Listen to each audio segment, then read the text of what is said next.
500 kg chicken ತರಿಸಿ ಇಡೀ ಕುರುಬ್ರಳಿಗೆ ಭರ್ಜರಿ ಊಟ ಹಾಕಿದ್ರು. ಯಾಕೆ ಅಂತ ಗೊತ್ತಾಗಬೇಕು ಅಂದರೆ ವಿಡಿಯೋನ ಕೊನೆವರೆಗೂ ನೋಡಿ. ನಮಸ್ಕಾರ, ನನ್ನ ಹೆಸರು ಚಂದನ್ ಅಂತ, ನವೀನ್ ಅಂತ ಕರೀತಾರೆ. ಇದು ನಟಭಯಂಕರ ವಜ್ರಮುನಿ ಕನ್ನಡ ಯುವಕರ ಸಂಘ ಇದು 4ನೇ ವರ್ಷದ ಅಣ್ಣಮ್ಮ ಉತ್ಸವ ಮಾಡ್ತಾ ಇರೋದು. ಇದೇ ರೀತಿ ನಾವು ಚಿಕನ್ ಬಿರಿಯಾನಿ, ಆಮೇಲೆ ಚಿಕನ್ ಚಾಪ್ಸು, ಅನ್ನ, ರಸಮ್ಮು, ಪಾಯಸ, ಆಮೇಲೆ ವೆಜ್ ಅವ್ರಿಗೆ ಪಲಾವು ಅದು ಇದು ಮಾಡಿಸ್ತಾ ಇದ್ದೀವಿ.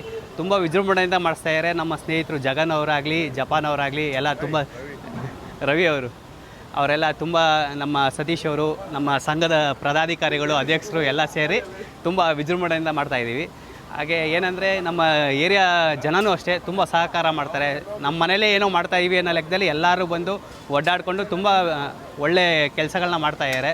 ಇದೇ ರೀತಿ ಇನ್ನೂ ಮಾಡಬೇಕು ಅನ್ನೋ ಶಕ್ತಿ ನೀವೆಲ್ಲ ಕೊಡಬೇಕು. ಹಾಗೆ ತುಂಬ ಆಸೆನೂ ಇದೆ.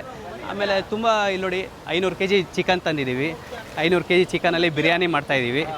500 kg ಚಿಕನ್ ಬಿರಿಯಾನಿ ಆಗ್ತಾಯಿದೆ. ಆಮೇಲೆ ಚಾಪ್ಸ್ ಆಗ್ತಾಯಿದೆ. ತುಂಬ ಜನ ಬರ್ತಾರೆ, ತುಂಬ ಸಹಕಾರನೂ ಮಾಡ್ತಾಯಿದ್ದಾರೆ. ತುಂಬ ಒಳ್ಳೆ ರೆಸ್ಪಾನ್ಸ್ ಇದೆ ನಮ್ಮ ಏರಿಯಲ್ಲಿ. ಇದೇ ರೀತಿ ಮಾಡ್ತಾ ಇರೋದ್ರಿಂದ. ಹಾಗೆ ಅಲ್ಲಿ ನೋಡಿ, ಅಲ್ಲಿ ಚಾಪ್ಸ್ಗಳಿದೆ, ಅಲ್ಲಿ ಚಾಪ್ಸ್ ಮಾಡ್ತಾಯಿದ್ದೀವಿ. ನಮ್ಮ ಭಟ್ರುಗಳು ಸಹಕಾರನೂ ತುಂಬ ಇದೆ. ನೋಡಿ ಅಣ್ಣ, ಇದು ಚಿಕನ್ ಚಾಪ್ಸ್ ಮಾಡ್ತಾಯಿದ್ದೀವಿ.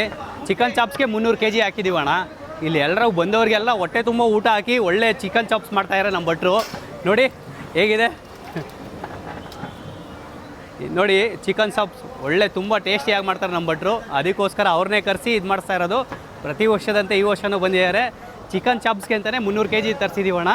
ಚಿಕನ್ ಬಿರಿಯಾನಿಗೆ ಅಂತ 300 kg ಅಣ್ಣ. ನೋಡಿ 5 ದಬ್ರಿ ಫುಲ್ಲು ಮಾಡಿಸ್ತಾಯಿದ್ದೀವಿ. ತುಂಬ ಚೆನ್ನಾಗಿ ಮಾಡ್ತಾರೆ ನಮ್ಮ ಭಟ್ರು.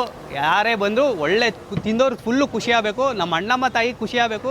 ನಮ್ಮ ಅಣ್ಣಮ್ಮ ಇವಾಗ ಬಂದಿರೋರಲ್ಲಿ ಯಾರೋ ಒಬ್ಬರು ನಮ್ಮ ಅಣ್ಣಮ್ಮ ತಾಯಿ ಬಂದಿರ್ತಾರೆ, ಅವ್ರ ರೂಪದಲ್ಲಿ ಬಂದು ನಮ್ಮ ಅಣ್ಣಮ್ಮನ ತಾಯಿಗೆ ತಿಂದ್ಬಿಟ್ಟು ಫುಲ್ಲು ಖುಷಿಯಾಗಿ ನಮ್ಮ ಭಕ್ತರು, ನಮ್ಮ ಇಲ್ಲಿ ಬರೋ ಹುಡುಗರಿಗೆಲ್ಲ ಒಳ್ಳೆ ಆರೋಗ್ಯ ಭಾಗ್ಯ ಸಂಪತ್ತು ಕೊಟ್ಟು ಕಾಪಾಡಲಿ ಅಂತ ನಾನು ಕೇಳ್ತೀನಿ ಅಣ್ಣ. ಇದು ಮೊದಲು ನಾವು ವೆಜ್ ಮಾಡ್ತಿದ್ವಿ. ಇವಾಗ 3 ವರ್ಷದಿಂದ ನಾನ್ ವೆಜ್ ಏನಕ್ಕೆ ಮಾಡ್ತಾ ಇದೀವಿ ಅಂದರೆ, ಯಾರೋ ಈ ಅಣ್ಣಮ್ಮನ ಉತ್ಸವ ನೋಡೋಕ್ಕೆ ಜನ ಅಂತೂ ಸಿಕ್ಕಾಪಟ್ಟೆ ಸೇರಿದ್ರು. ಅಕ್ಕಪಕ್ಕ ಏರಿಯಾದವರು ಕೂಡ ತುಂಬ ಜನ ಬಂದಿದ್ದರು. ಹಾಗೆ ಇಲ್ಲಿ ವೆಜ್ಜು ನಾನ್ ವೆಜ್ಜು ಎರಡನ್ನೂ ಮಾಡಿಸಿದ್ರು. ಇದನ್ನು ಊಟ ಅನ್ನೋಕ್ಕಿಂತ ಪ್ರಸಾದ ಅನ್ಬೋದು. ಆ ಪ್ರಸಾದನ ಯಾರು ವೇಸ್ಟ್ ಮಾಡದೆ ಎಲ್ಲ ತಿಂದರು. ಅಣ್ಣಮ್ಮ ತಾಯಿ ಎಲ್ರಿಗೂ ಒಳ್ಳೇದು ಮಾಡಲಿ.